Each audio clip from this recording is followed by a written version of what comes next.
patriots. Nigeria call obey to serve our fatherland. We love and strength and faith. The labor of our heroes past shall never be in vain. To serve without our minds, one nation bound in freedom. In freedom. In freedom. Peace and unity. Arise, my people, arise, my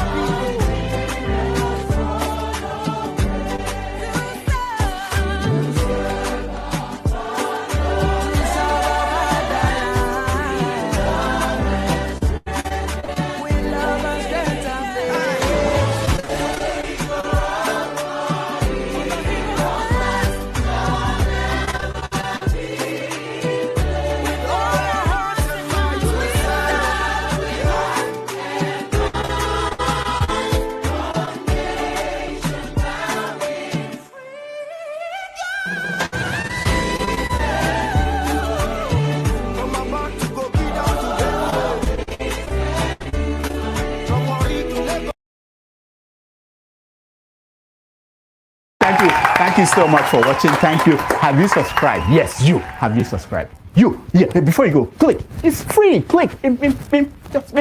That's it. Have you subscribed? You are laughing. Have you subscribed? Have you subscribed? Thank you. Thank you. Thank you. Hey, madam. Thank you so much. I can see you. I can see you. We have to get to 100,000 subscribers. This by the end of the year. How are we going to do that if you don't subscribe? Yes, you. Yes, you're about to click off. Why? Have you subscribed? It's free. If you don't, ask your son, ask your daughter how to. Just one click. Thank you. Thank you. I see you. Aha. Thank you very much. Thank you very much. I'll see you tomorrow. Just one click. Thank you. Thank you. I see you. Aha. Thank you very much. Good morning, good afternoon, good evening, depending on your geographical location. Welcome to today's wonderful broadcast. It's been a wonderful day. It's a day that every one of us should be glad to be alive. And as you can see the heading, it is the UK government rejecting or the rejection of the UK government in respect to Sunday Igboho's petition for a Yoruba nation. As we know, there is nothing wrong with the agitation for self-determination or self-actualization. It is encouraged. However, when I saw this thing on social media, I was taken a little bit aback. And I said, okay, this is a conversation we need to have for enlightenment purposes. And also to stress or buttress the point I've always been making, that the answer is in our hands. And most people have also made that statement that the answer is in our hands. It also brings down the point, the song by Emancipate Yourself from mental slavery. None but ourselves can free what? Our own mind. Taking a petition to the United Kingdom, for the United Kingdom to recognize the Yoruba nation is a sad thing, because we sit down here every day. Some of us come here every day. We lament, we condemn, we say the Western world treating us, don't want us to develop. However, we have the opportunity to develop ourselves. We're taking our matter to the Western world. So really, it surprises me. This is not about the Yoruba people. So it's not concentrated on tribe or a thing, because it could be another name. It could be Electricity Nation. It could be Everybody Loves Electricity Nation. It could be Rudolph Nation. But why would you take a petition or make a petition to a UK government to recognize what? The Yoruba nation. where the president and lawmakers of the country are there. If this effort is channeled towards my national anthem, Section 60, 69, 110 of the Constitution, I believe we would have seen a change in our country, our dearly beloved country. And it saddens my heart. Saddens my heart in the sense that, so we can go this far, we can do this, but yet we are not prepared to do it in the country that we claim to be ours. So let's go by this argument. So when should the UK government now recognizes the Yoruba nation as a nation, what happens next? Would it not be a case of giving them the opportunity to now start to influence your policies? Something we claim is happening in Nigeria, and we cry over it. We say they don't want us to grow, they don't want us to develop. And here is a nation. It beats my imagination when I hear such things. And I said, it's not only laughable, it's embarrassing to the intelligence of those who identify themselves as part of the Yoruba nation. It's an insult. And until they come out to say, okay, this is not us, this is Sunday Igboho's own handiwork, they have nothing to do with it, then it's going to rub off on them a lot. Then those who come on the platform here, which is freedom of speech, entitled to it, and is recognized, saying that the UK government is influencing the Nigeria or Africa, they don't want them to go. How would you describe you now going to them to recognize your nation? Why can't we solve this? You see, we may not like him, we may hate him, we may dislike him, we may say he's a tribal man, but we have to give Kanu a credit. We have to give him a credit because he's fighting his own war, its own battle in the nation. And yet he may have reached out to the UK government, he may have reached out, but the Biafra nation that is asking for, the battle is being fought on the soil of the country. So when Scotland wanted to break away and be a nation, who did they go to? Did they come to Nigeria to ask the Nigerian government to recognize them as a nation? Or did they even go to, let's forget about Nigeria, they definitely will not come there. Did they go to the United Nations to say the United Nations should recognize them as an independent nation? Where did they go? So if they didn't go to United Nations, they presented their petition to the parliament and to the queen as at then she was still alive, may also rest in peace. But you see the Yorubas or people agitating for self-actualization or determination to be a nation, taking their petition. Is there any wonder? The song says, emancipate yourself from mental slavery, none but ourselves can free our own minds. Why should they? You see, no matter how we view it, whether it's for him to be seen popular or for it to trend or for social media views or not, it's not good to the ear and also to the sight. And until we come to that point to start taking responsibility for our actions and inactions as well too, before we start to see a change in the country. Why would you do that? So here it is. If the UK government recognizes it, so Tinubu will now say, yes, pass a law, this is now a Yoruba nation. Then the Biafrans also will go there, and also the Biafrans also will be a Biafra nation. Come on. How long are we going to continue with this mental slavery? Slavery of the mind. Slavery of the mind. How long are we going to continue in this trajectory? If the effort, I'm trying to play the video, but it's kind of acting up. If the effort they put in that campaign they had, in that campaign they have, I don't know whether it's in front of the parliament, but they have it in the UK. If that half of that effort can be put in recalling officers, in addressing such protests is taken to the front of the Aso Rock, I believe it will make sense. And there they are dancing.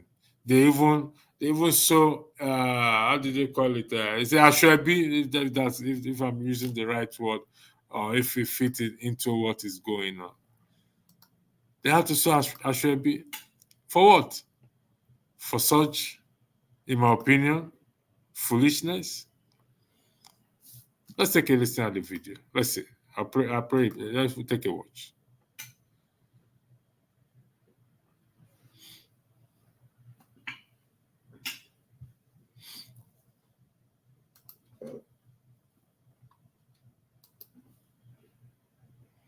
Okay, it's taking a while for it. It's telling me my device is having trouble sharing this video. I don't know. Well, we'll take a short break, and we will be back after this short break. So compatriots, Nigeria's call obey to serve our fatherland, we love and strength and faith. The labor of our heroes past shall never be in vain. To serve with heart and might, one nation bound in freedom, peace and unity. Hey, that's so. Yeah. Oh, yeah. Alright, so compatriots, Nigeria call obey to serve our fatherland with love and strength and faith. The labor of our heroes past shall never be in vain. To serve with heart and might, one nation bound in freedom. In freedom. In freedom. Peace and unity. Arise, my people, arise, my people.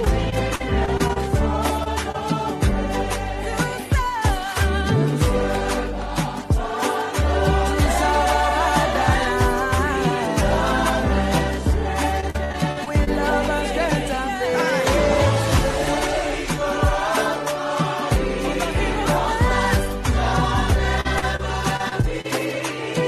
With all our hearts and minds, we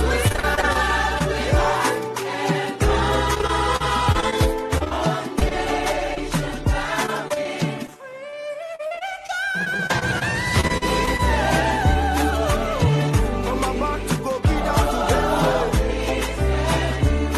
from Warri to Lagos.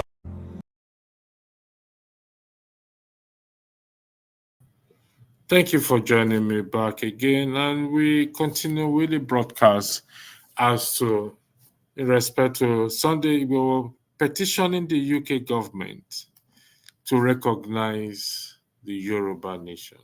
What is about the Yoruba nation in the first place? What do they want? Different from what other nations are. Why can't this petition be filed in Nigeria?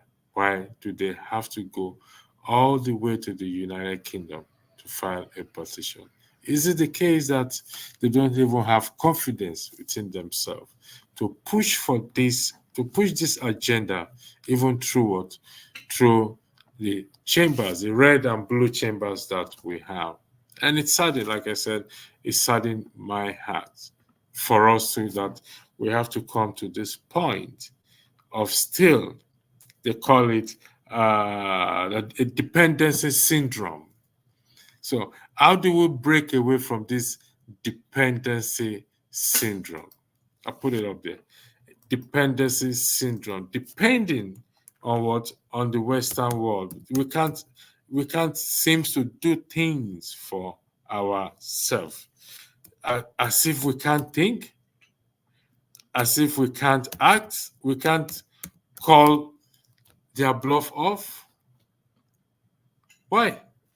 I keep asking myself. So when I saw it initially, I had to listen to the video to say, what is going on? I mean, the president is a Yoruba man. So he doesn't even recognize the Yoruba nation. So for Sunday Igboho and his group to go to the United Kingdom is a slap and an insult on even the president of the Republic of Nigeria, which is, as we know, Satipain. And it's a shame that this is it, the dependency syndrome. Thank you for joining me, Dr. Alex Gomez. I was, I'll yield the floor to you, sir.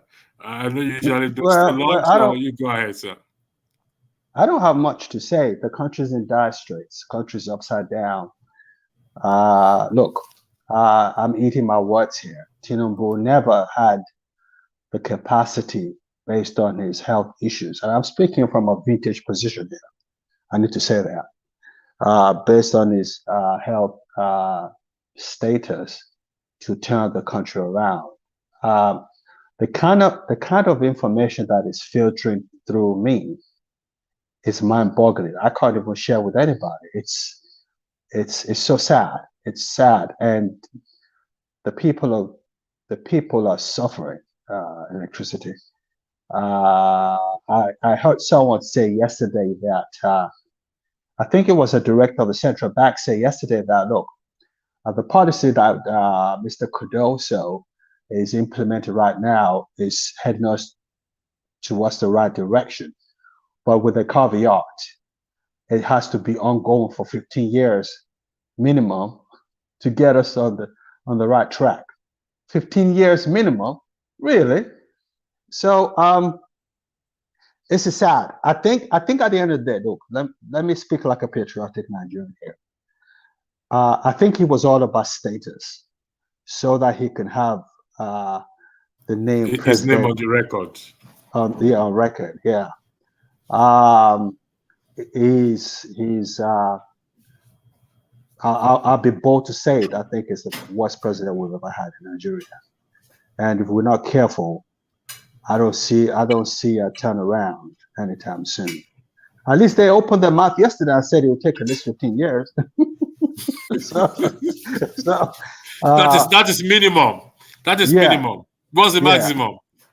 I don't know. So I don't know. Look, my heart breaks. I wish I had $1 billion at my disposal. I'll go to each and every home and give them money, so at least I can alleviate the plight of the people.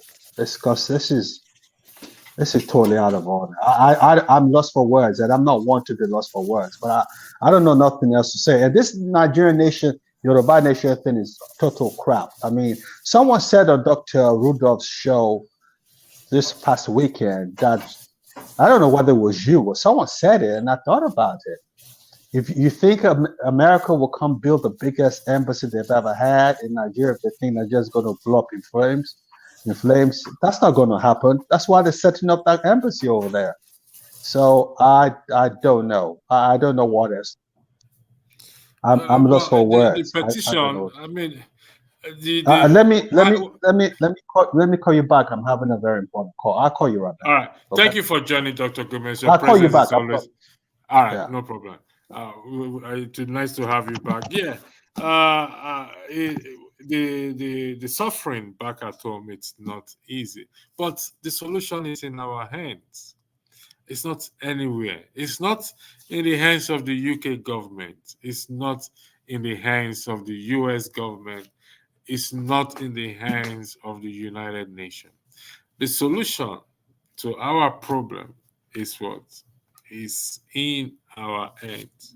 And then until we are ready to what? To use it, execute it, then we will continue to what? To run in circle or run like a headless chicken. No disrespect for my statement, please. And so I've said this over time. The disregard for our own constitution, the one important place I always mention. Imagine those group of people. They are, some of they can take this to their constituents or the constituency they belong to, and say, you know what, it's time for us to what? To bring this change, bring about this change that we talk about. It's time for us to. But no, what do? We're going what? They're going to the UK government to what? To recognize. And it's a good thing that they rejected it. And I hope when they will see this rejection as positive and go back home and what? And file this petition to what? To the chambers or to the president. As this is a question people should, the Yorubas who they claim to be representing, should be asking this, their so-called, pardon my apology for that, their so-called leaders called Sunday. I don't know if it's represented, but because none of them have come out to condemn. Thank you, Mr. Tony. Okay.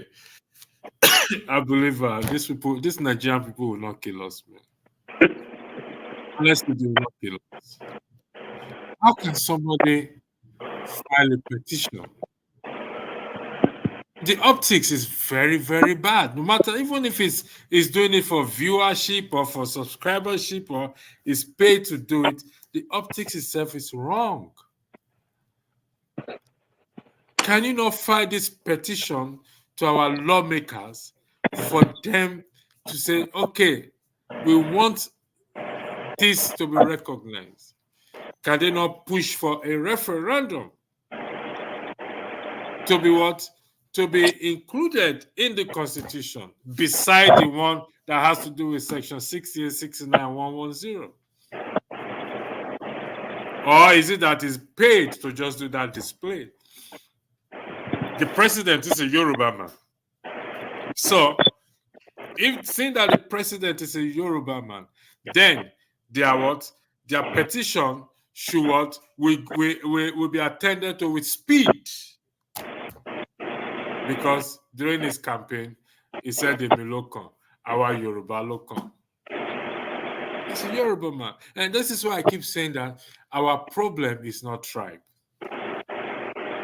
Our problem is not ethnicity. Our problem is neither religion. We know what our problem is, but we dip our head into the sand. Mr. Antonio, okay, the floor is yours for you to weigh in on this subject. Thank you for joining me this wonderful evening. Tomorrow we're going to be having our midday sermon, and it is titled Emmanuel. It's a follow-up to the biblical leadership that we have. It's going to be very interesting. I'm taking it. Then on Friday, we're going to be having the debate about the Southwest versus Southeast government. I did the one responsible for the continued detention of Nnamdi Kanu. It was supposed to be held on Monday, but due to logistic reason, I couldn't hold it. So, Mr. Tony, the floor is yours. Thank you very much. Thank you, listeners, viewers. I think I agree substantially with everything you have said as a background to this discussion. But let me first of all say that the right to self-determination is a fundamental right, fundamental principle of international law. So every people have a right to determine, their fate within whatever nation that they find themselves in. And that is guaranteed by Article 1, Paragraph 2, and Article 55 of the United Nations Charter. But that said, there is, I believe, there must be a channel through which you can do that. And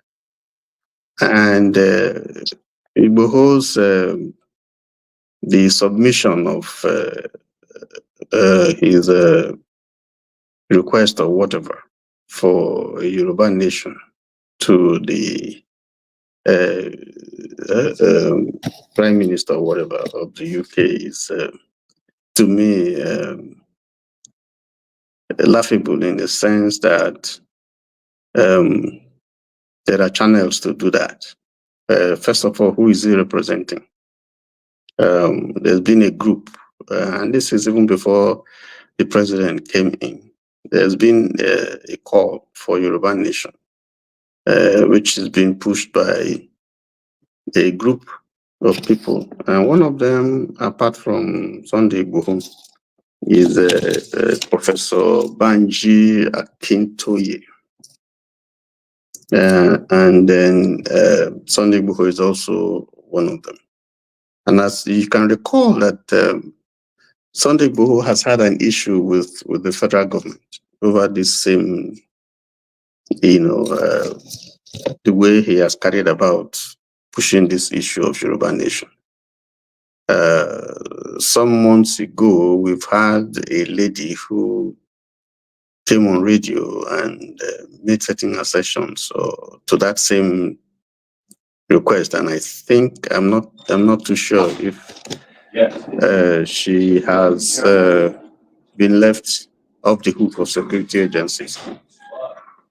But I think that the whole process it's a shame. It's wrong.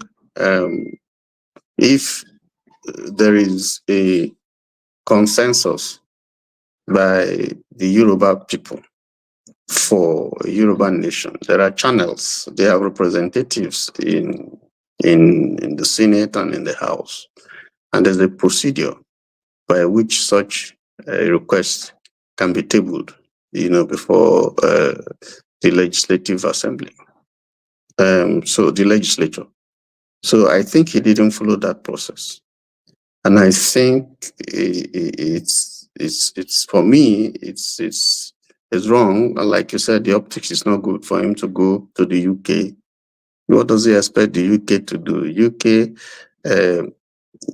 cannot be seen to be interfering in what is strictly the internal affairs of our nation, and so it was right for him to for that request or whatever to be rejected, whatever it was requested or he was requesting from the UK. So it was right, and it is wrong. Like you said, the optics is wrong. And so that's my attitude to that. Now, whether the president is a Yoruba person or not really doesn't matter so much, because the demand has preceded the coming of the president of Asiwaju Bola Ahmed Tinubu as the president. This demand has been on, and there's been some other demands too. And if you remember that during when the Biafra invaded the West and the Midwest, this was part of what we understand was intended. Midwest was declared the Republic of Midwest, and Major Kunko was made the administrator of Midwest. And the West was going to be declared Republic of Oduduwa before that effort was truncated and Biafra was pushed back. So it's not new, but whether this is the view of majority of Yorubas, whether Igboho is representing the Yoruba nation, as it were, the Yoruba people, is an entirely different matter. I think it's just. Well, Mr. Tony, have you heard anyone come out or any of the Yorubas? Like, this is not about tribe or whatever. When I reference the president being a Yoruba president, but the purpose of saying that is if truly they are genuine, they are seeking for Yoruba nation, the president, I mean, should be able to sign it off. I know it has to go through a process, or they present it to the legislature. The way they do the budget, they present it to the legislators and everything. Before you know, the president will sign it off. So why are they not going through that process? And but have you heard anyone, Yoruba or otherwise, or in particular Yoruba, come out to condemn this action or to say that no, this guy is not representing us, he's speaking for himself? Because I think it's up to 48 hours now that this news has been trending on social media. And I've not heard, I don't know if you have heard anyone come out to condemn it. Well, I haven't heard, but definitely I know that there are people who will condemn it because the process. I mean, why? I don't think anybody will be breaking the law if they call on their legislators to say, listen, we want a Yoruba nation. I'm not sure, because that's the principle that is recognized by the UN, and I'm sure that charter is domesticated even by Nigeria. So yes, there's a process. When Midwest was created out of the West, there was a plebiscite, and it was conducted, and the general consensus was that they wanted to their own state out of Western Nigeria, and so Midwest was created. So I think it just shows that things are not well in our country. It's an evidence that things are not going well, because it means that there are some group of people who are not satisfied with their continued stay in Nigeria as a people. So they want to pull out. And I think that the appropriate thing to do is to, seek the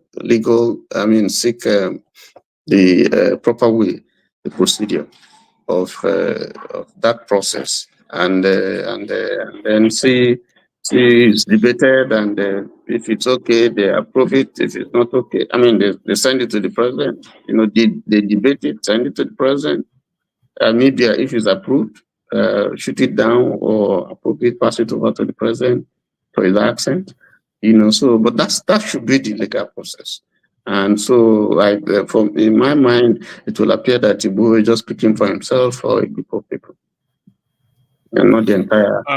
The process is there. Like I said, section 68, 69, 110 of the Constitution tell us how the citizens or the constituent can recall their lawmakers back. So if they are to follow this process, it's there. All they need to do is to write a petition to the lawmaker that is representing them in their constituency, and that one in return will take the matter up on the floor. Just like one of the lawmakers that raised the motion to build the university and name it after Tinubu, that will be teaching languages, Nigerian languages. But let me highlight this comment here.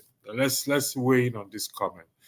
This is from Florence O. She said, UK government rejected what exactly? I thought Sunday Igboho was just putting them on notice, not seeking their permission. I wish she could clarify exactly what she meant by putting them on notice. Notice for what? Why would they be putting the UK government on notice and not the Nigerian government? I'll leave you to weigh in on that, Mr. Tony. The, On what? the question the question is actually why UK? Why not America? Why not Nigerian government? What's the connection with UK? What I don't see why you should go to and not even going to the parliament, so I think there's still a lot that we don't understand that's going on. But of course, UK is not that's why I didn't receive any hearing, because it's not taken seriously, because Igboho is just one individual, and we don't know. I don't know the contents of the letter. Other than that, it's a demand, it's a plea. Was he asking for UK support? Was like what you just read is putting them on notice? How? What? So I think that the whole process is wrong and is condemnable, and it seems to put the country in a very bad light. If anything, there are processes, that you go through, for such a demand, and he didn't go through it, and so I don't think it's proper. But it still doesn't answer the question: why UK? Why UK? Why not? To his own representative, in the Senate or in the House, so that they can push it for him. And if they feel well disposed, they can debate it. So yeah. Thank you. She came back. The Florence said notification since the UK was primarily instrumental to the joining of the different nations that make up Nigeria. For crying out loud, what is all? When are we going to climb off this horse, Mr. Tony? When are we going to get off this horse that this idea or this joining together? Okay, listen, Mr. Tony, I don't want to be. I want to be a moderator and a panelist as well, too, because well, you go first, then I'll go after you. In the demand for independence, it was not just the Igbos and the Hausas and so on that moved for the independence of Nigeria from Britain. We also had Yorubas, the old sage Obafemi Awolowo, and it was also played a key factor. So was Awolowo mistaken in pushing for a Nigeria, a country that is called Nigeria, that includes the Yorubas? Why didn't he push for a Yoruba nation out of that move at the time we were going for independence? Why didn't the various nationalists, ask for Nigeria, for that geographical entity that came to be called Nigeria, to be the way they were when the British came? The Igbo nation, the Yoruba nation, the Hausa states, all the other ethnic nationalities, So, but it begs the question. For me, like I said, it just points to the fact that people are not happy, people are disgruntled.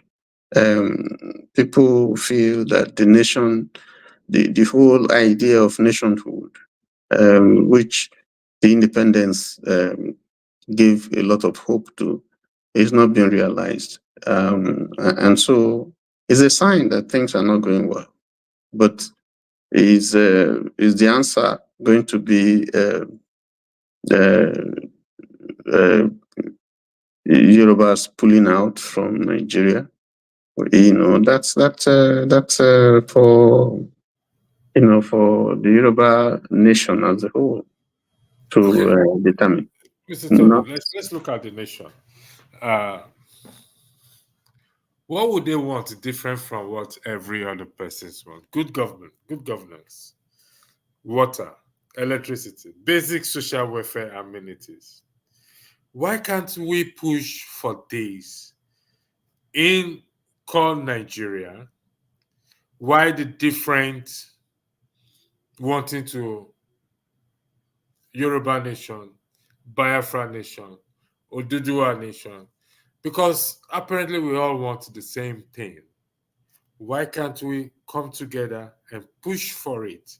Like you said, if the Yoruba nation breaks away now, with this, I say, pardon my language this evening, with that display of foolishness, which I personally call display of foolishness, I saw in that place, how would they be able to manage the so-called Yoruba nation? Because we come in, some of us come here every day complaining that the UK government, the American government don't want to leave us alone. And yet we are going to them. I don't understand. Help me to understand this thing, please. For those of you in the backstage, please, if you want to come on, you have to turn on your camera. And so please, if you're going to turn on your camera, you want to come on. If you don't want to come on, you let me know so that you don't occupy space for others who wants to join, please. So I want to get that just to put it out there. So thank you for joining, Jagu. So I'll yield the floor to you, then I'll go to Mr. Tony. Okay, please. Thank you. Thank you.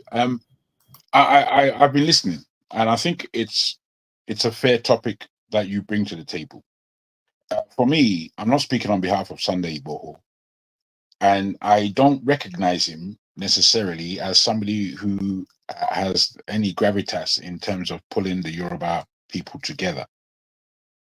However, we've got to try and be honest in terms of all these agitations that go on, whether we approve of them or not. For me, the whole idea of Biafra, the name, everything, I just don't like it. However, I do appreciate their agitation. I also bring it down to the bare fact that all these agitations are escape Nigeria. The whole Jackpot syndrome is what Sunday Igboho is doing as individuals. We jackpot because we don't like or want the oppressive Nigerian regime sat on our head doing nothing. So bottom line is, all these agitations have to be respected for what it really is, which is we don't want Nigeria in terms of the way it's been for 60 years. It's been an oppressive, awkward, uncomfortable ride as a Nigerian. As far away as Nigeria as we can get, we are still uncomfortable because there is something called Nigeria and it's oppressive. So I think simply we have to see like that. There's no point in going into all these realms that take us away from what it actually is. Nigeria is the most uncomfortable country for the citizens of the country. And therefore, there are all of these kinds of agitations. If we can respect it like that, I believe we can open up a realistic conversation. Okay, let me ask you this. Nobody is against self-determination or agitation, but the process in which we go about to achieve this is through the parliament, or I mean through the legislative arm, the red and blue chambers, then probably first to the secretary, then it goes to the president to sign off. Has that been made by let me ask you a question back, because I hear your question, but do you think in real terms that anything will be achieved through the means you just underlined? I can't see it. If it's pushed, it will be achieved. You think so? Yeah, I know so. If when we push, you have a lot of belief in Nigeria. You have a lot of belief in the systems. I recognize the problem in Nigeria. It's not different from having a personal problem in life. And how you go about it is to push and to see a change. Because if we continue to, in my book, we continue to make excuse that this is not achievable, and it will remain unachievable.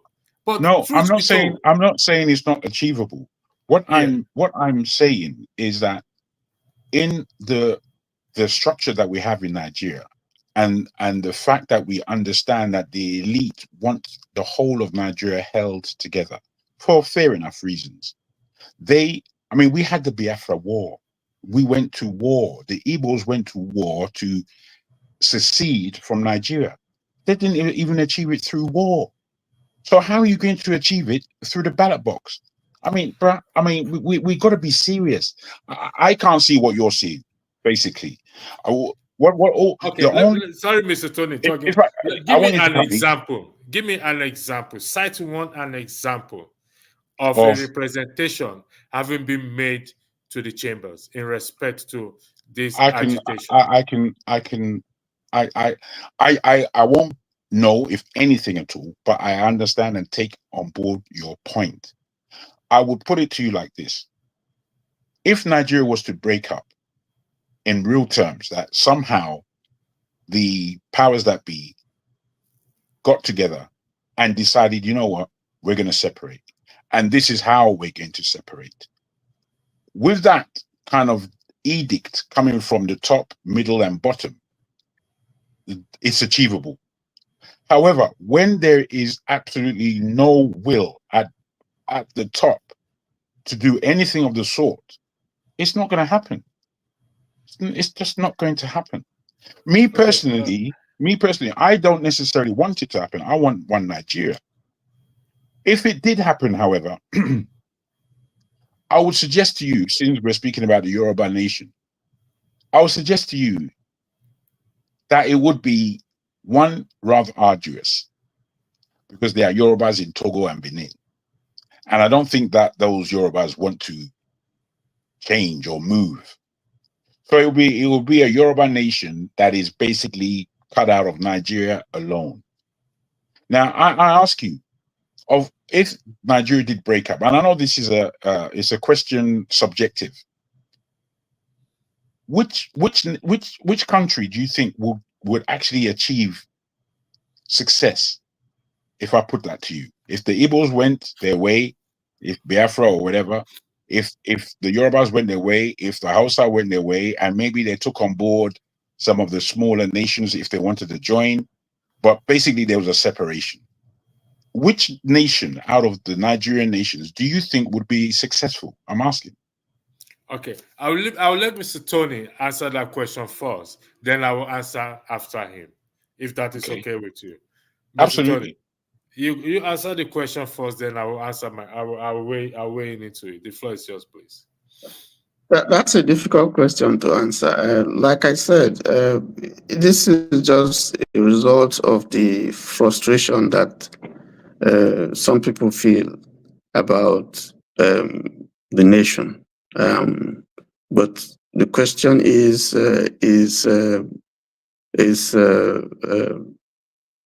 secession the answer? Will it solve whatever problems that is pushing that core? Because all over the country, if you take a census, you see that almost every group is saying, things are difficult. This is not what we expect. The direction we expect our nation to go. So there's a general frustration with the country as is today, and it didn't start today. If you remember, before when the push for independence was made by Tony and Nahoro in 1953 or so, 1950s. A section of the country did say that they were not ready, and if they are pushed, if they are pushed, they will succeed.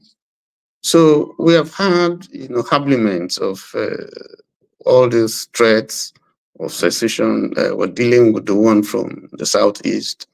The Middle Belt has also had echoed that in the past.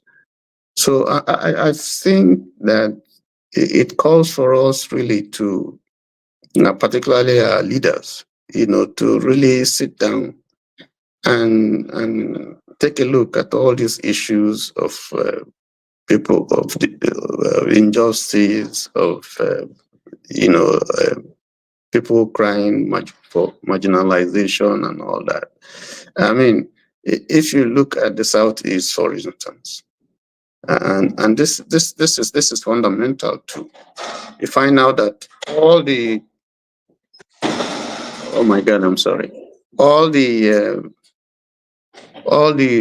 regions have 6 states each, and even one region has 7.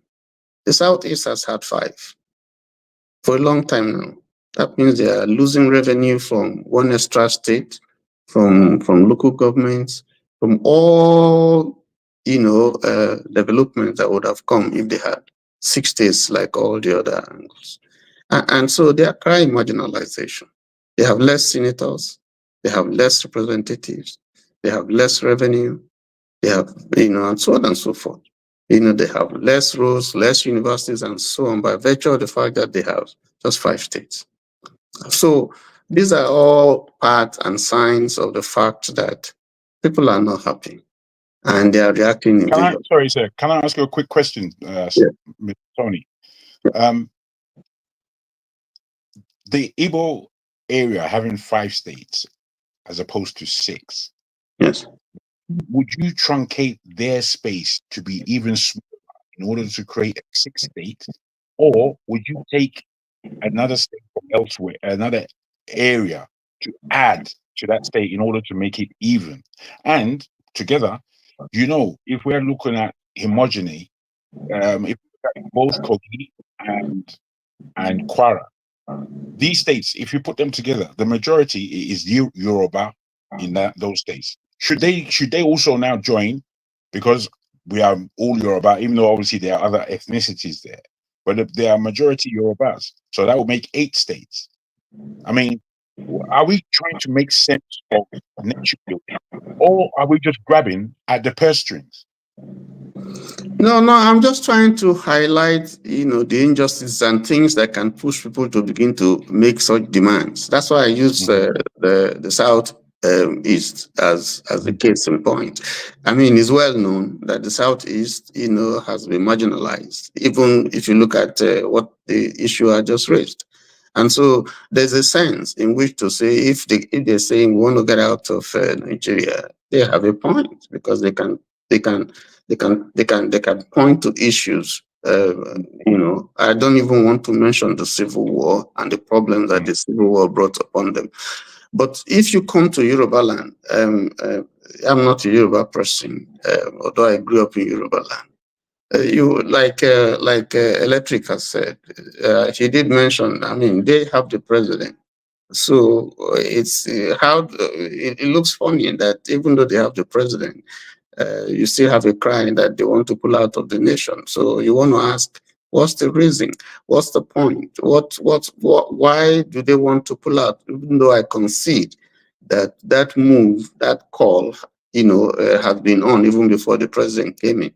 But what are the reasons for this move? Because if you compare it to that of the Igbos, for instance, who are asking for a state, for a Biafra or whatever, you can see they can give you, a lot of reasons why they want to, because they've been unfairly treated and they are not, well represented, and so on and so forth. So, but to deal specifically with the question you asked, the arrangement, the political arrangement that we have in the country is, you can't have a perfect arrangement. You have, for instance, Andoni used to be in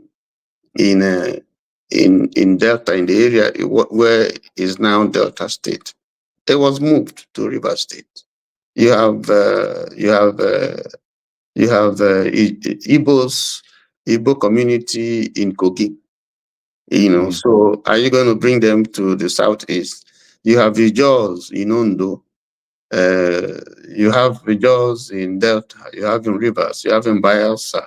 You have in Akwa Ibom. I think you may have them also, yeah, elsewhere. So are you going to, so that arrangement is if you were to do it that way, it's not going to work. It's going to create confusion. But the point here is, you know, just to come back to the issues. These are part of, you know, the colonial hangover of, you know, bringing people together and putting them in places and geographical boundaries that are not in tandem. I mean, there are some Nigerian communities that are in Cameroon. They were formerly in Nigeria, and then eventually Bakassi area and so on, and now they are in Cameroon.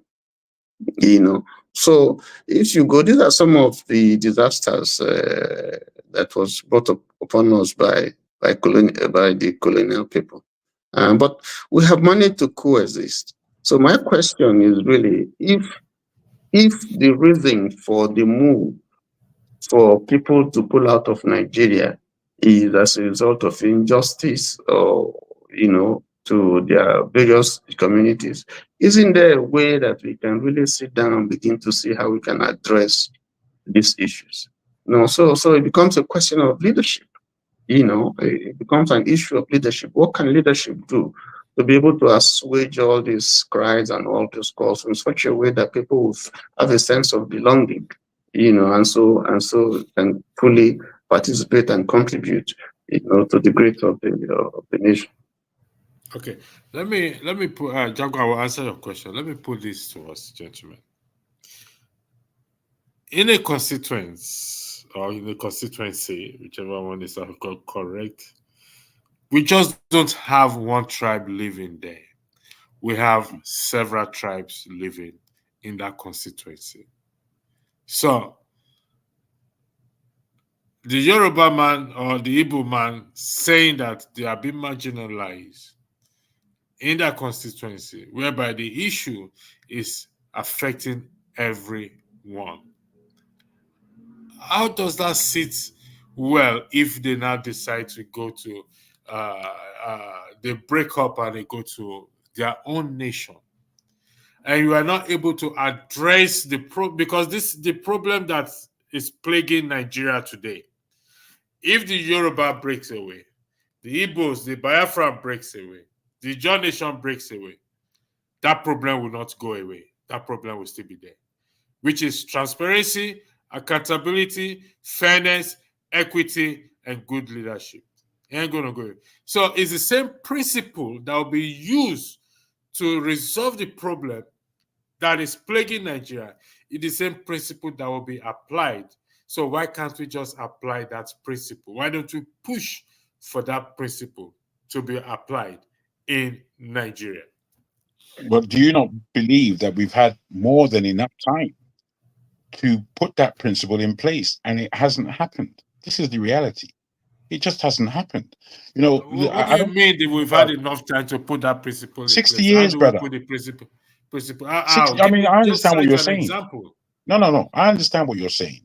And Nigeria, over the last 60 years, if not much longer, has formed a country where it doesn't matter where you are in the country, you are going to be mixing with other ethnicities. I think that's correct. Now, with that, you are saying that we need to apply certain principles that offers fairness, not perfection, just fairness. And the rule of law to every citizen of the nation. Correct. You and I know that has not been achieved. We've had it better at certain times. We've had it really terrible at other times. But basically, we can all see that fairness is not being conducted in this country. You know, whatever the government and the elite may do or have for themselves as special conditions, at least they should be able to satisfy the rest of the polity. But they don't care about the rest of the polity. So again, I ask you, for the sake of fairness, or the sake of, if we had small, and this is not me pushing for a breakup of Nigeria at all, but it's a question. If we had smaller entities, would it be easier to perform that fairness or not? Is where we are. Okay. To answer your question, I would say no. Whether it is a Already? small entity or it is a big entity, I would say no. Because to practice fairness is not dependent on how big or how small the entity is. For example, this is a platform. If we don't practice fairness here, as let's just say between the three of us, and we have a big entity, we are not going to be able to practice fairness. But if we are able to practice fairness, to uphold it to the very letter, when we have a big entity, we will also be able to practice that fairness. Because why? It's the same principle. There's going to be hiccups. It's the same principle that we will use, we will apply. It's like the judiciary, okay, or just the courts, okay.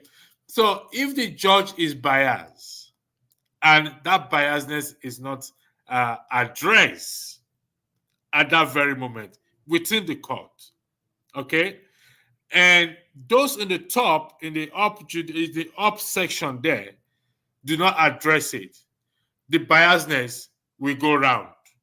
So if you address it in that lower court, it will take effect in the upper court. I don't know if you understand what I'm saying. We have a small entity here. I do understand what you're saying, but again, I'm not sure. And I do understand what you're saying from the point of principle. And when you give the example of the three of us here, easy to manage. There are principles laid down. If the platform grew now and there's now 8 or 10, if the same principles are applied, it's the principle that has the mark. However, we all know that even on this platform, by the time 10 people are here, it changes. The atmosphere changes. It does, bro. It does. Let's be honest. The atmosphere changes is because we do not enforce the law. Sorry, Mr. Tony. It's because we do not apply, we do not enforce the law. You see, our problem is no. I disagree. Huh? I disagree, bros. I mean, we are having a fair conversation now between the three of us. Nobody's stretching for the mic. Nobody's rushing. There's no dictatorship going on by the moderator because he's finding it difficult to manage a bigger group. That's not going on. It's a fair discussion where if you have more to say, myself and Tony would listen. If Tony has more to say, me and you would listen, and all around. But that doesn't happen when there's 10 people on there unless we are all extremely well behaved. Now, I'll give you this example. Jago, hold on 1 second. Mr. Tony, we are 10 people here now. We are 3 people here now. We have the old time to go around. In fairness, Jago spoke. I give you the floor to speak. I speak. We have 10 people, and we now allocate time to each other, 5 or 3 minutes each. If we all abide by that 3 minutes, now there's going to be lapses of some people will go for 5 minutes, which the moderator may allow. Are we not going to have decency on the platform? Yeah, that's why the moderator is there. The reason why we have a moderator is that you might have 1 or 2 people who have a tendency to speak more than, or to take more than is allotted to them, and then so that creates a problem. So, but once the moderator is there, his role is to make sure that there's order and everybody adheres strictly to the timelines and so on and so forth. I think that the moderator will stand like a leader, and so once you have a leader who ensures that there's fairness, there's justice, there's equity, everything works well. And that's the problem I think that we have in Nigeria. Take Switzerland, for instance. It's not as big as Nigeria, but you have Italians, you have French, you have all sorts of people there. You have cantons there. But it is structured in such a way that leadership goes round to every section. And so there's harmony, there's peace. And once people see that there's fairness, there's justice, the tendency for people to feel marginalized or to feel that they are not well treated will not be there. Take Yugoslavia, for instance, or take I was just about to say that. Take the Czech Republic. I mean, they've all gone. There's no country now like Czechoslovakia. There's no country now like Yugoslavia. They've broken all, down to peace. How well are they doing? Or even let's come home. Take Sudan, for instance, from where you have South Sudan. Wrong example. Yes. Did this solve the problem? Is South Sudan doing well? No, of course. They have fuel. I mean, they have crude. Sudan has crude.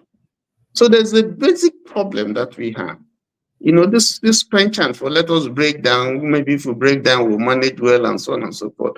It's not established that if we disintegrate, there's no proof that if we now disintegrate to tribal ethnicities and so on, that will do well. There's no tangible proof that that's going to happen. But that's the truth. Beyond the sentiments. You're Because correct, Mr. Tony. yes, but I always think that the more the merrier. I mean, look at America. I think, if I may, you see, Africa is a different proposition, completely different proposition than anywhere else in the world. And because we don't really, as said by electricity earlier, what is the point in real terms of going to England to beg, which is what it is, whatever, for England to get involved in Yoruba nation building? Bullshit, rubbish. However, as you cited, Europe, the homogeny of those people who broke up and disintegrated into their own homogeneous zones and called it their countries, those countries have performed well in two areas of Europe where they had expanse, where there was kingship, where there was a large authority holding it over different peoples. This took place. America is an experiment, and the experiment says that we white people are ahead. We're running things. We're the most brilliant. We're the most clever. We're doing everything. So you lot just stay in your corner until we're ready to raise you. It's completely different history, completely different maxim. For us in Africa, who in a case of Nigeria and so many other African countries, where so many ethnicities were lumped together, it's not the ethnicities alone that were the problem. I think, just like you, and I'm sure electricity, our different electricities, our different ethnicities is our power.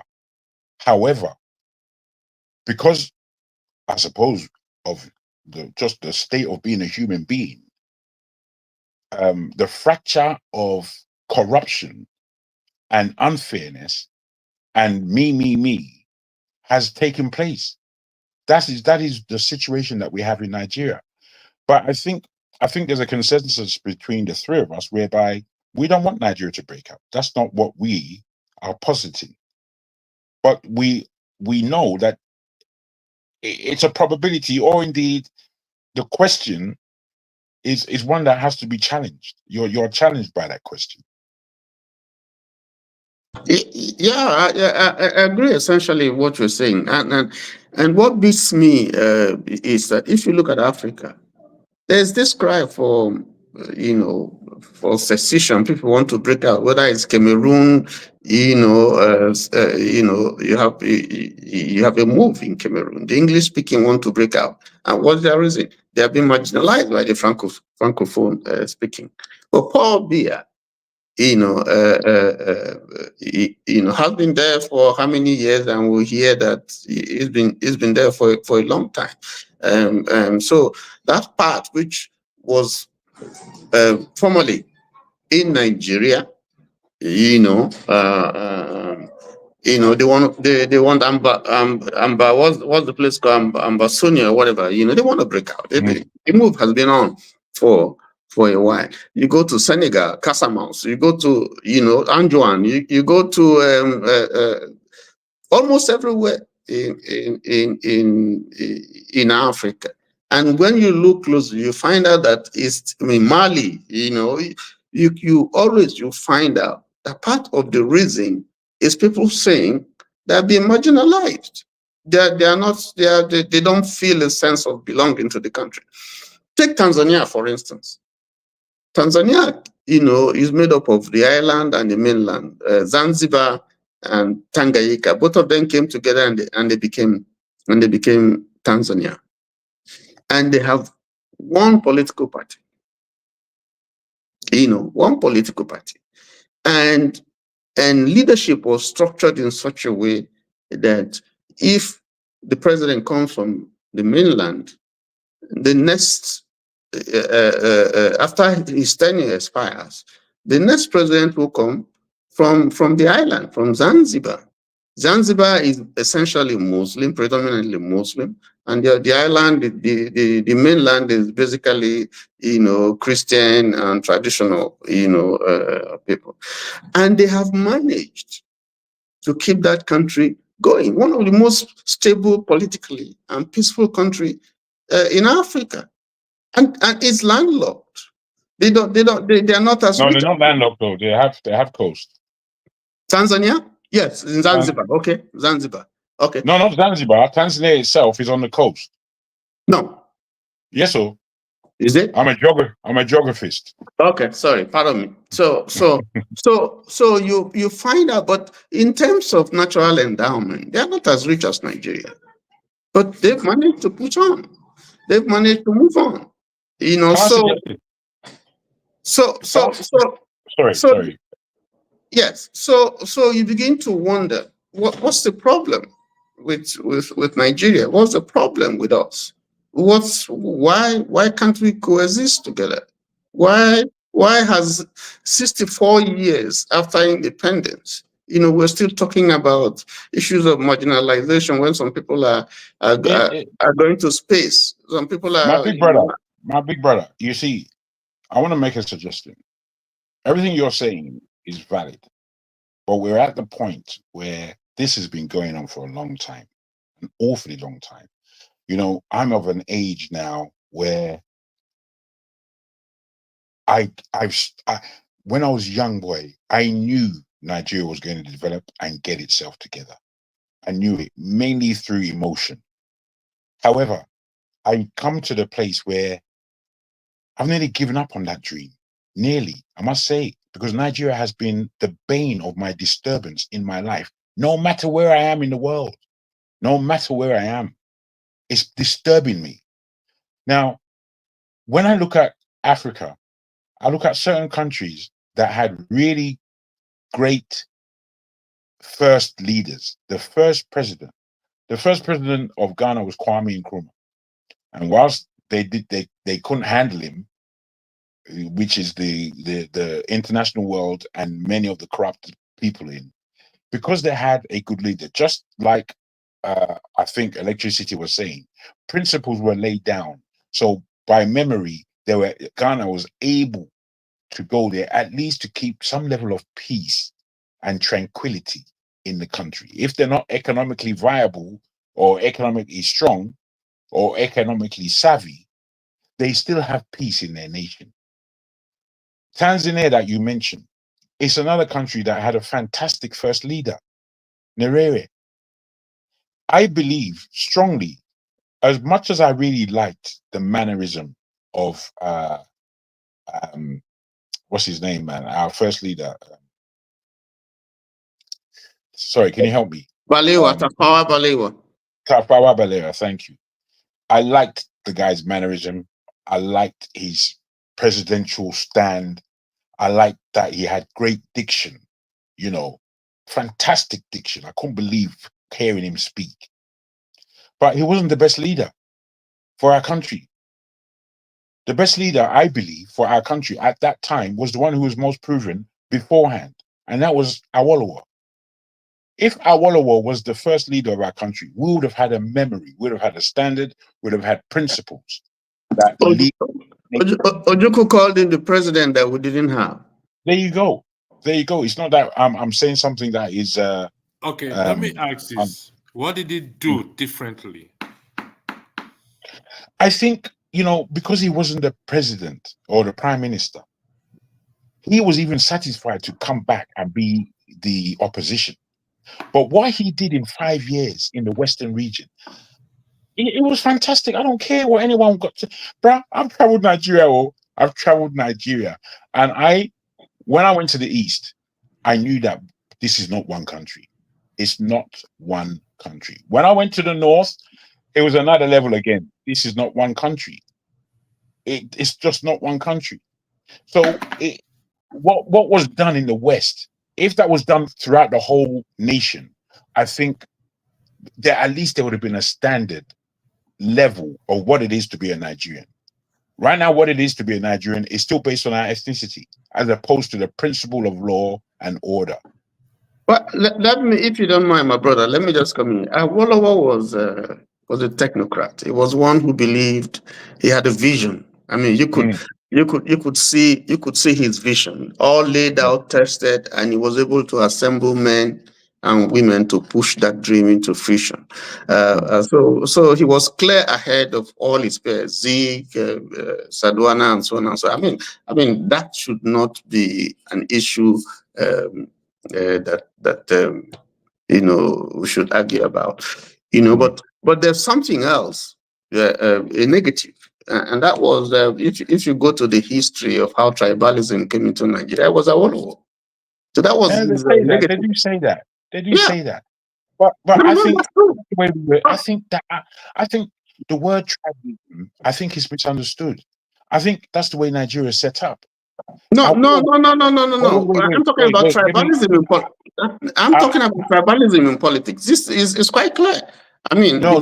If I could put this to you, sir, I just want to say I'm not tearing away what you're saying. All I'm putting to you is that is the way the country was set up. 1, 2, what Awolowo did for the Yorubas, it should have been done by each of the areas for their people. That will bring up a measure of level. Now, Awolowo challenged. I mean, Awolowo was like a pace setter for all the others. I mean, that's the truth. Every other person saw what he was doing, and so they went back to their states and tried to use their resources. So it was basically his vision, sort of, that, and that's what I'm saying. That's how you know a leader. A leader influences. Can I ask you? Are you a tribalist? Do you think you're a tribalist? No, I am not. I'm sorry I used that word tribalist because I have long time I have edited that from my lexicon. I prefer to use the word ethnic, because tribe, has some. This is a colonial, cliche that I quarrel with. So because you hardly would see the West use tribes to describe their own people, So I think ethnicity is more acceptable for me. Yes, yes, we have different ethnicities in Nigeria. What would you say? Are you a tribalist? Come again? Yes, I said yes. We have different ethnic groups in Nigeria, but those. Can you hear me? Yeah, I can. Yeah, I didn't get what you said. No, I've heard you, sir. I've heard you very well. I wanted to hear whether or not electricity saw himself. Yeah, I wanted to find out. I asked Tony just now whether or not he sees himself as a tribalist. He basically said no. Do you see yourself as a tribalist? First, we need to define what does it mean to be a tribalist. Are you hearing me? I'm hearing, but you put in and out your network. My brother, answer the question. No, honestly, I don't know. What does it mean to be a tribalist? Okay. I don't know. I'm being honest with you. What does it mean? I come from a tribe. I mean, but what does it mean to be a tribalist? Well, I mean, we use, as my brother said, we use terms. We use. Jagun, your network. Well, that is a good question, to be frank. Because I tell you why. I see myself as a tribalist, and for me, what does it mean to be a tribalist, Jagun? Oh, really? Your network is not that great. I'm dipping in. You are dipping in and out, so I'm not really following. To me, if I can be heard, to be a. Yeah, I'm going in and out. Am I? Sorry about that. I don't know whether it's your hand or my hand, but you're going in. Shall I come out and come back? Okay. Something. You really need to come back and come and define this tribalist. What does it mean to be a tribalist? Okay, just it's mine. I think it's mine. Okay. Mr. Tony, before Jago comes back, I don't know if you understand what it means by what does it mean by a tribalist. It's an interesting. Honestly, hands up. I don't know what it means to be a tribalist. Honestly speaking, I want to know. When someone is called a tribalist, I don't think it's more of a derogatory accolade to say you are a tribalist. It means that you essentially look. I mean, we all come from a place. I mean, we come from an ethnic group. But when you call someone a tribalist, you are not just referring to where he comes from. You are referring to his attitude and his worldview. You are saying that this is someone who is narrow-minded and who is limited in terms of his thinking and his attitude and behavior to just his own people. And in a country like Nigeria, if you have that kind of view, that's narrow-minded. I was brought up. Most of my friends are Yoruba. You know, I have run. Lucky you, sir. Very lucky for you. yeah, true. Most of my good friends. I'm only joking. Yeah, most of my not just friends, good friends.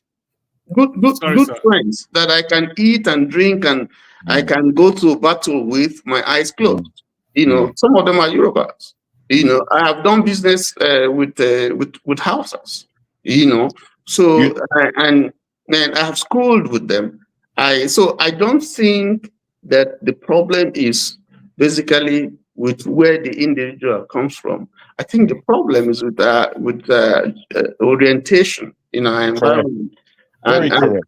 And the sad thing is that those who are supposed to use this to bring the country together, like our elites and politicians, when they begin to fail, they are quick to go down to such mundane and such hateful things like using ethnicity and using religion, and they have been there since. And these are things that are supposed to help us. I mean, if I speak Yoruba, for instance, I speak Yoruba very well, you know, because I was born there. I got married there. I schooled there. My wife schooled in Yoruba land. My children schooled in Yoruba land. I have done my business in Yoruba land. You know, I have, by God's grace, I have property in Yoruba land. I have mixed with them. You know, I've integrated with them. So, and it's your full right. Yes. So, and this is Nigeria, and I have people who also from Yoruba land who are related to me in that way. You know, so I see them as my brothers. You know, absolutely. In fact, I like you. Those of us who are outside, when we see a Nigerian, we don't think in terms of where you come from. The first thing we don't. You're a Nigerian. Oh, that's my brother. You know. So, yes. So. You know, the same thing when if you see an Hausa man and you speak Hausa to him, oh, there's a sense of feeling of belongingness that language, you know, but just your mere speaking it, even though you are not Hausa, conveys. Yes. You know, so these things are supposed to be strength for us. But I think the critical issue is that we can't run away from, you know. I give you two. Again, I've made this example before using Botswana, for instance. This was a country that gained independence in 1966. Botswana is a small country, population about 2.5 or 2.7 million. Okay, not as ethnically diverse as Nigeria, but they have at least not less than 10 ethnic groups. They have a majority ethnic group, which is the Swana. It's landlocked. Yeah. They like Nigeria is almost a mono economy. I mean, in the sense that just like Nigeria has crude, I mean, they have the main, you know, petroleum as the main foreign exchange earner. Botswana has diamond. And at 1966, when that country gained independence from Britain, You know, you will not believe that they didn't have even a single university. They didn't. One university they didn't have. And they used to go into South Africa and yes. the shoot to go to Yes, they are landlocked, yes. And I think that they didn't even have, if at all, as much as 5 university graduates, if at all they had. So when Seretse Khama was the first president, and so the challenge that he faced was, how do we haven't gained independence? How are we going to push this country, this little country, you know, in a way that, you know, people will feel the gains of self-government, of ruling themselves, because they didn't have the resources.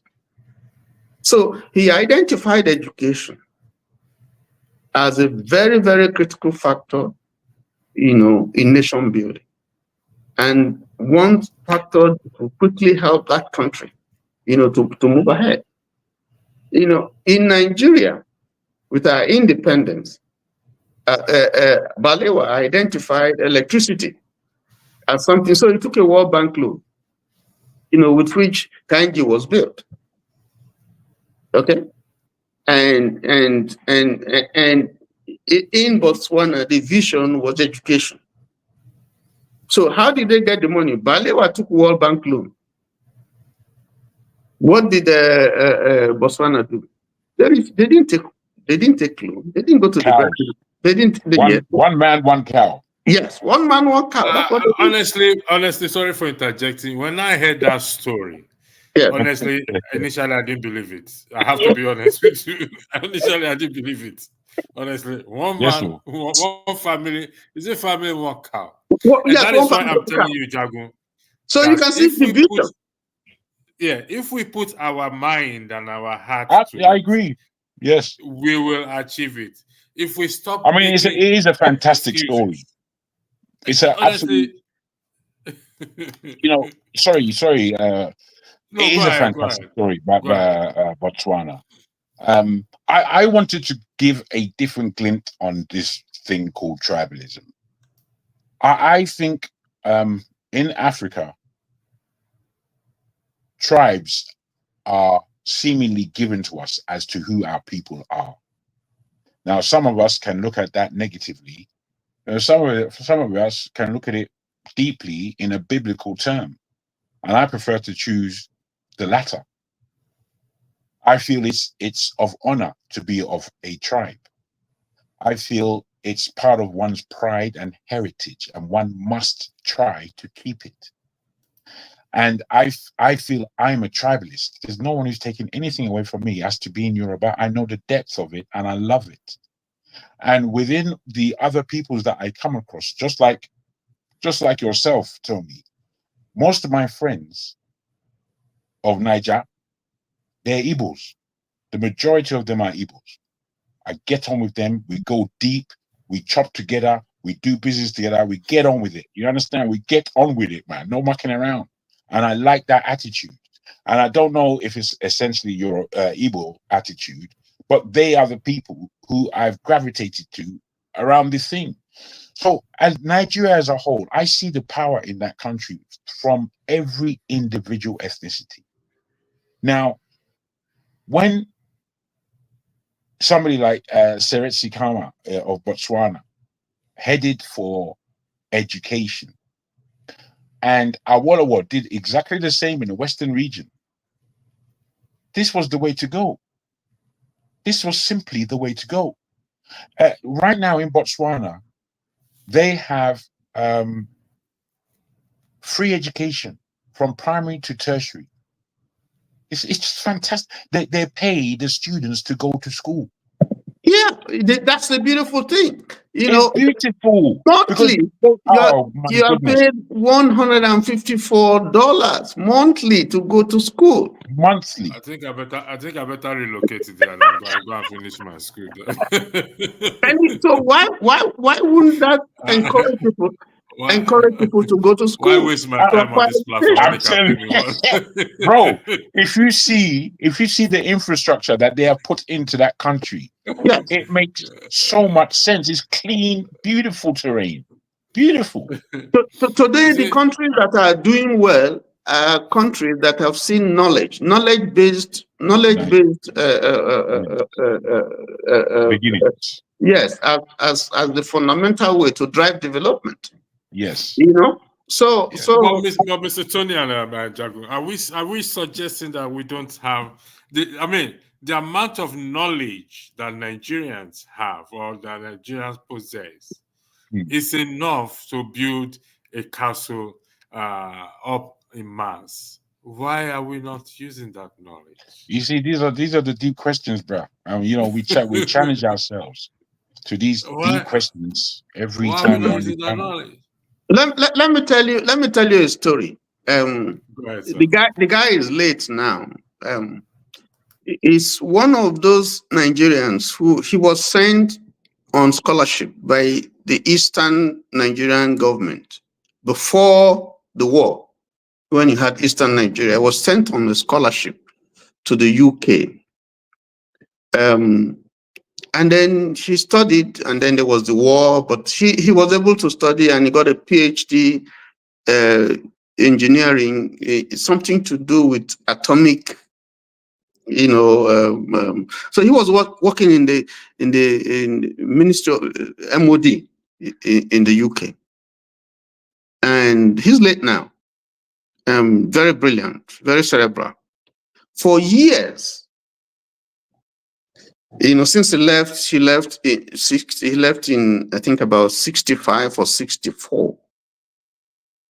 His brothers, his mother, they thought he was dead.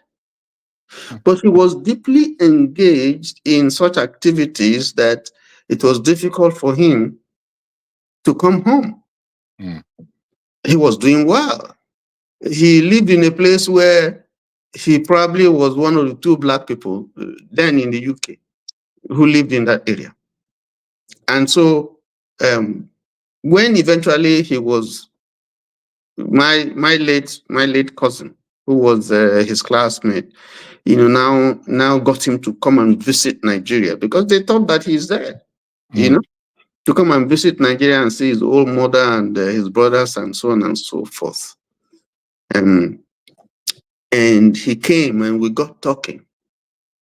And we're saying, why not come to Nigeria and so on and so forth? You live big, you know, you ride a big car in the UK, you live in Stevenage, you know, this wonderful place, and you know, and yet he says, listen, I would like to come, but if I come, I'll be useless.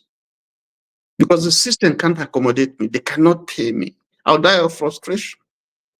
So the best I can do is to probably come and, you know, train people and teach, you know, seminars and hold and then go back. But, you know, he had become totally a white man. He had become, his orientation was British. My goodness, my. In fact, you tell a story of a wise man. You really do. Because my father, yes, he had that same experience. He came here on a scholarship. He was at King's College in Nigeria, scholarship all the way through. He came here, he was at Cambridge scholarship. He finished up, he went to Thames Water Authority, and he was a biochemist engineer with the Thames Water Authority. He was responsible for the Thames barrier. If you see if you know London, you know the Thames barrier.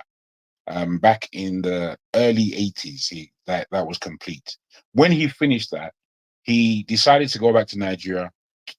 He had all the plans to organize pipe-borne water for the whole of Lagos. That's what he went to do. But the fact is, what you said about that gentleman that couldn't be accommodated into the Nigerian space was exactly the same as my father.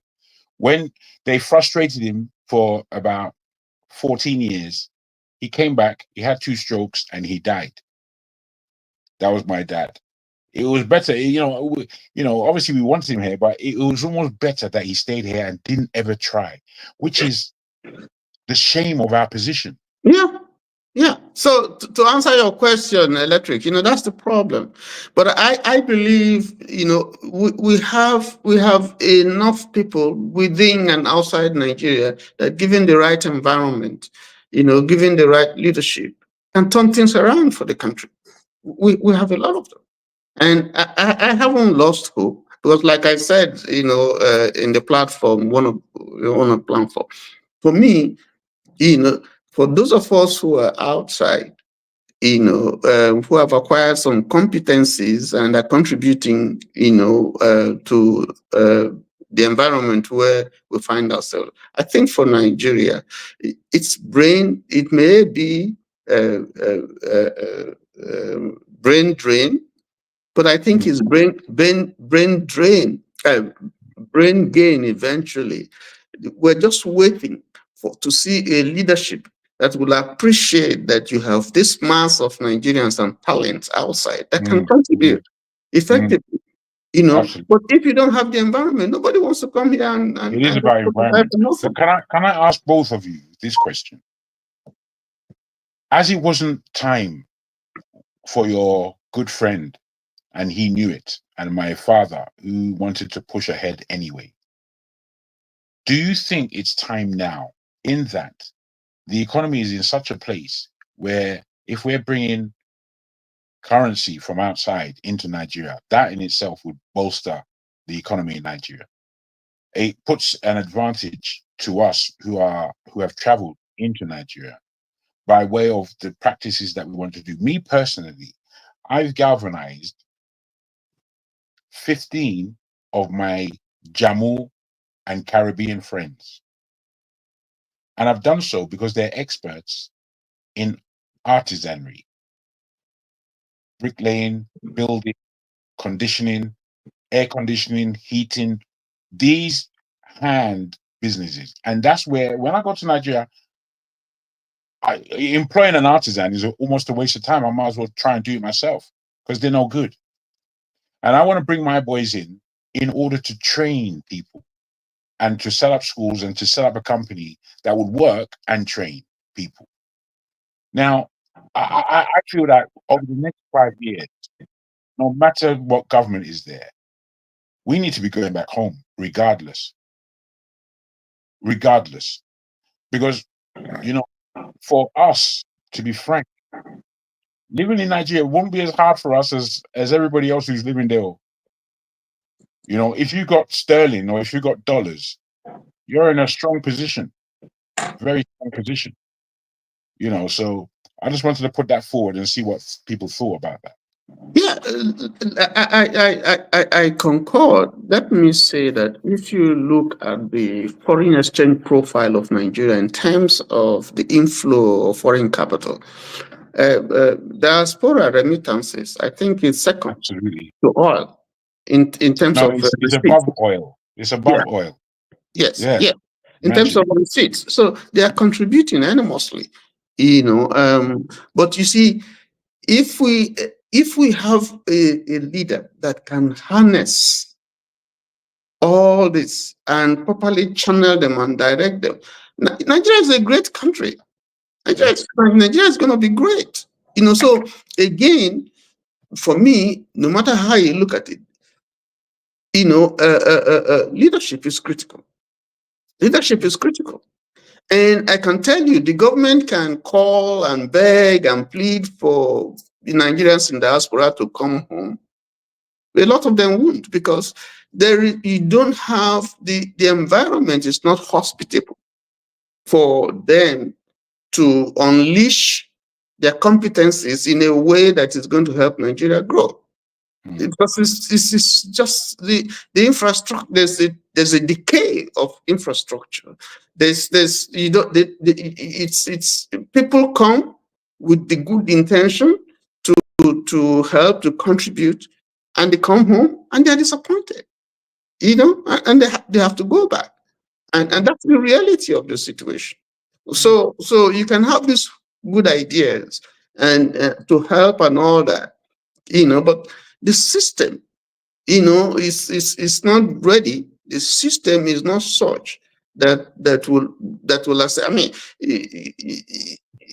I mean, look at the Konjo Iwealas, look at the Magnus Bako, Adesina, and so on, who came, left their jobs, came, Obasanjo sought them, and they came to contribute.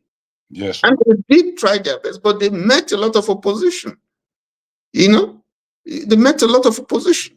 The OBS is a Kwesili, and so on and so forth. So that's the challenge. That's the challenge. Unless you have a leadership that is ready to lead, My brother, and then a followership that will recognize that, listen, yes, we must forgo this chop. I have to ask you both, and starting with electricity, this leadership thing. Mio, I've looked. Oh. I can't see somebody who can lead that country. I've not been able to eke them out from wherever they are. Can any of you two really see a leader? I can't. I would like to be inspired by what you might say. The fact that we don't see it doesn't mean it doesn't exist. True. That's what I'm asking. Listen, it does exist. You see, it does exist. If you are a well-trained pilot and you are given a plane that is old, not properly maintained to fly, there's nothing you can do. It will crash. It will crash. It won't take you to your destination. You see, this is why I'm always proposing complete structural demolition in that country. I am, because I can't see it working. I can't see it working with this structure. I can't see it. I can't see it, and I'm looking to see it because I want to go home. If Tinubu was my man, I'll be at home. If Tinubu was really somebody I felt can do something in that country that makes sense, I'll be in Nigeria. But he's the arc opposite of what I feel a leader should be. Don't you think we are being unfair if we put the entire problem on Tinubu? Sorry, no, we Tinubu. are. That's why I'm too consistent. Yeah, it's T-Pain, Jago. No. It's called T-Pain, not Tinubu. I agree. That's why I'm speaking system and not necessarily individual. Because I think if the system is broken down, real leaders will come up. Real leaders will come out. I agree with you when you say we shouldn't put the entire blame on Tinubu, because that's what we're doing now. Tinubu. You see, and somebody has said, although I don't agree with the person, that even if you bring Jesus down from heaven, I don't like that. I don't like that analogy. I don't like that comparison at all. I don't agree with that. That is I don't agree with that too, but yeah, because that's an insult of my. It is an insult of my God. I'm on a program. That's an insult on my God. So I don't agree with that. But I think what they're trying to say is that even if you bring the best person, but I don't agree with that. What I agree with is that yes, the system is decayed. But again, if you look at Singapore, you look at Malaysia, you look at Japan, Emperor Meiji, you look at Lu Kuan Yew, you look at even China, Mao, Zedong, and some of the African countries that we have talked about, Tanzania, Mwalimu, and what he did. Or you look at Seretse Khama that we're talking about. These were leaders that had a vision. When Julius Nyerere came, he looked at the Western type of democracy and all that is there. He decided to invent his own indigenous African democracy, Ujamaa, that he called authentic African democracy. A blend of socialism and African communal way of life. And then that's what Tanzania has been running on. Okay, and that country at least has been stable. My daughter, was going on a research with her schoolmates to Tanzania from the US. Then she was carrying a Nigerian passport. And then they gave everybody visa. They refused her passport, even though she had a resident status at the time. And so the school wrote to say, why? I mean, she's in this school and they're going on research to Tanzania. Why are you refusing? Say, oh, is that Nigerian?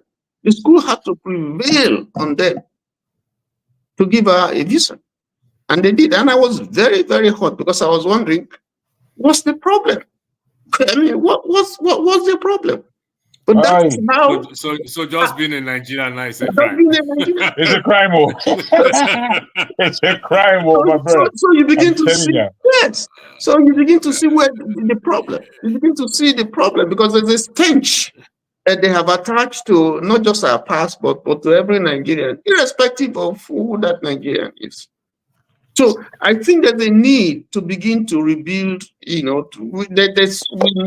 to really truly restructure. We need to begin within ourselves to decide. Let me ask us a question here.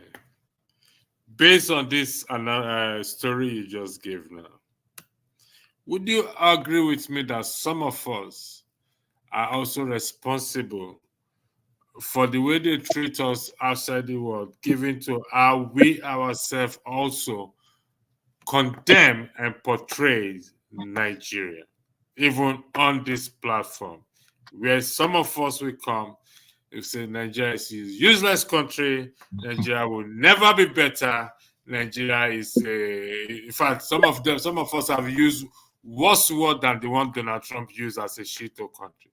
Would you agree with me that we also are contributing factor to this problem?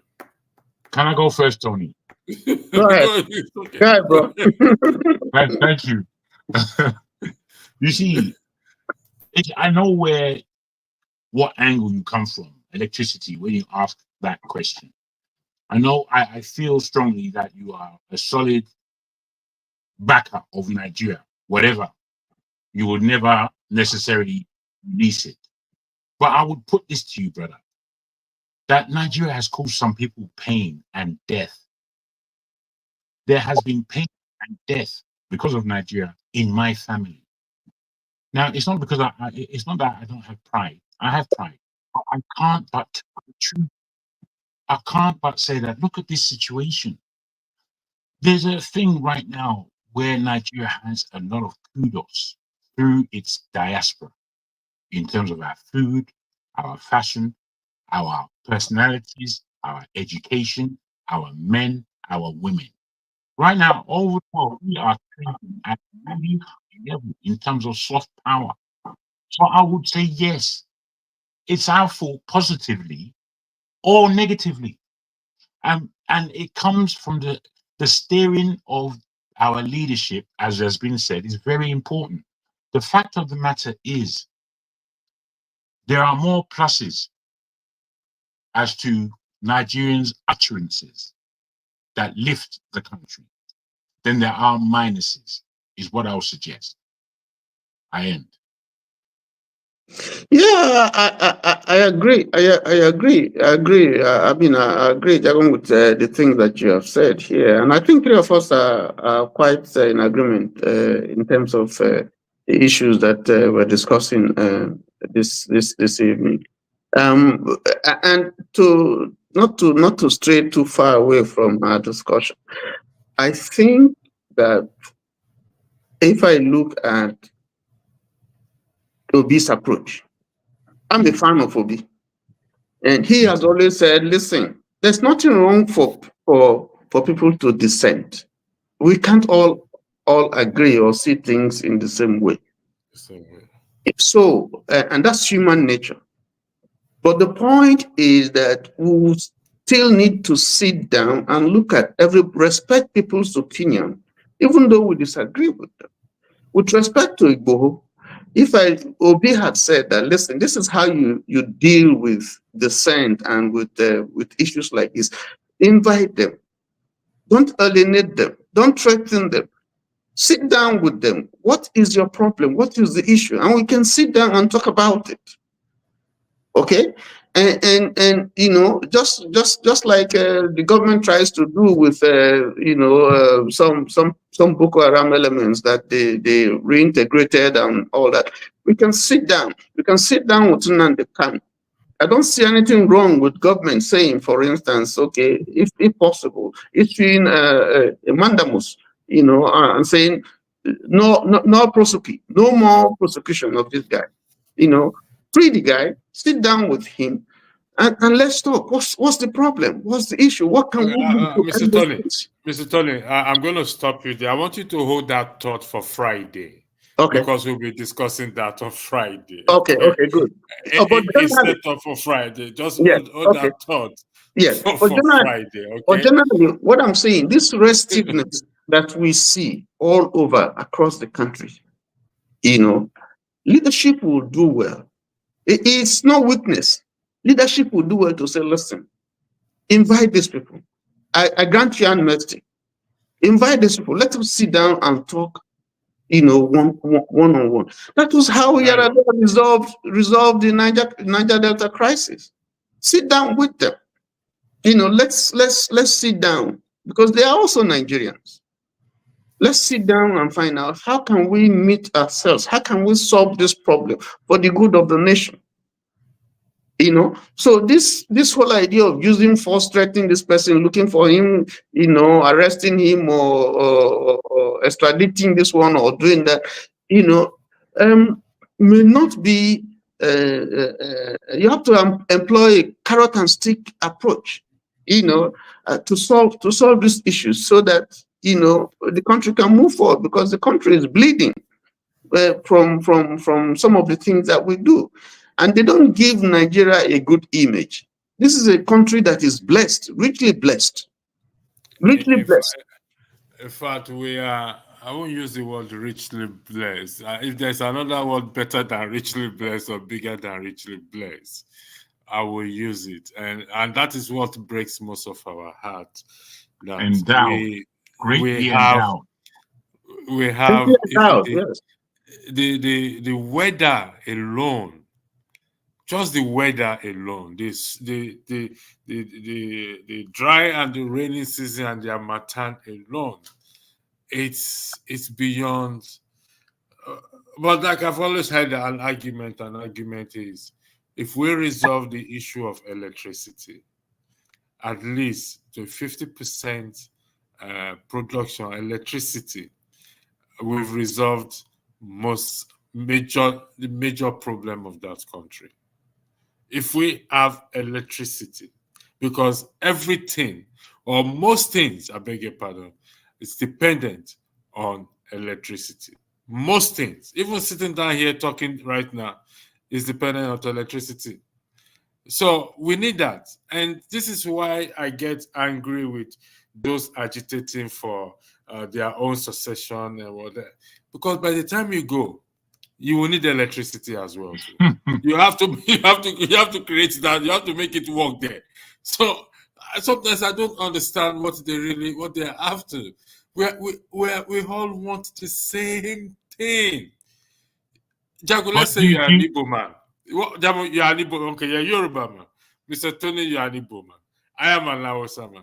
If I ask every one of us, who does not want electricity here? Raise your hand up. But the question has always been leadership. I mean, we started from ECN. From ECN we went to NEPA. From NEPA we went to PHCN. Power holding company. We went to PHCN. From PHCN now we have gone to Discos and Gencos and so on. And still the problem is not solved. And so much money has been sunk into that industry, and yet there's deregulation and so on. But it's not the fact, the point is not that this is rocket science. It's not, because we've seen other countries do it. It's not rocket science at all. Yeah, so what is wrong with us? There's a lot wrong. There's a lot wrong. I mean, we've made mention of many things, but I'll put this to you today.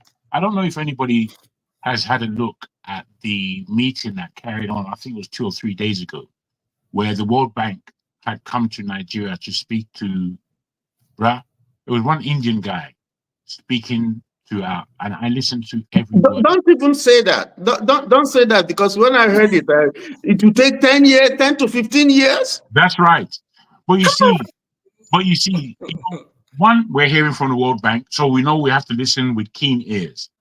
But two, this Indian man, it seemed to me that no matter the game he might be playing, I felt he had a lot of love and respect for Nigeria.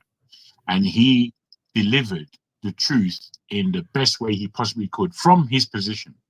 So what he was saying is that, look, man, what I liked, you see, when Obasanjo came into power and he negotiated with the Paris Club and things came back, when Nigeria was at that level, what I felt is that Nigeria shouldn't go backwards from this point. But in my mind's mind, I knew that they would. Now we're talking about less than 20 years ago, maybe 20 years ago, that this was done. And what Obasanjo set up was something similar to what Norway had done. And the guy was telling us that if this maintained itself, where we are today would have been completely different. And I believe that. Economically, we would have been there would have been no time for anyone doing rubbish, because our country would have grown a sovereign wealth to about 100 billion, if not more. Then he spoke about the losses that were taking place over the things that have happened. And they were talking about $50 billion lost. Where's $50 billion gone? Nobody's even looking for it. I mean, it's just incredible. You've forgotten that the lion, the snake and the monkeys. Anyway, gentlemen, tomorrow is another day. Friday is also another day. Friday, it's very important. Every of the broadcast is important, but tomorrow we'll be doing more on the religion aspect. But Friday is going to be a very good, hot debated topic here. And people are going to exchange blows. I hope it doesn't come to that point. I hope it doesn't come to that point. But I'm looking at some individuals coming, and they're not yet. We're still in that process. But either way, this show will go on Friday. I would like to thank you, gentlemen. And those of you in the comment section, I would like to thank you for joining this evening broadcast. And I hope to see you tomorrow again, God willing. So have a lovely night. And well done, Electricity. Thank you, my brother. Thank you, Tony. Thank you, my brother. Thank you so much for watching. Thank you. Have you subscribed? Yes, you. Have you subscribed? You. Yeah, before you go, click. It's free. Click. Just that's it. Have you subscribed? You're laughing. Have you subscribed? Have you subscribed? Thank you. Hey, madam, thank you so much. I can see you. We have to get to 100,000 subscribers. By the end of the year, how are we going to do that if you don't subscribe? Yes, you're about to click off. Why? Have you subscribed? It's free. If you don't, ask your son, ask your daughter how to. Just one click. Thank you. I see you. Aha. Thank you very much. I'll see you tomorrow.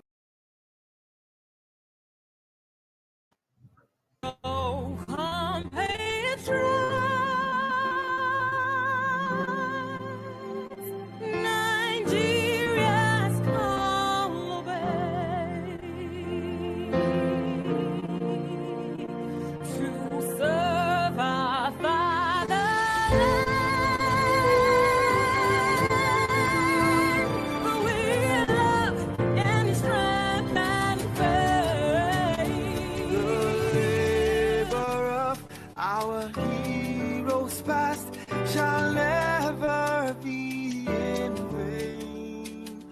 To serve with heart and might, one nation bound in freedom, peace and unity. Hey, that's so. Yeah. Oh, yeah. Arise, O compatriots. Nigeria call obey to serve our fatherland with love and strength and faith. The labor of our heroes past shall never be in vain. To serve with heart and might, one nation bound in freedom.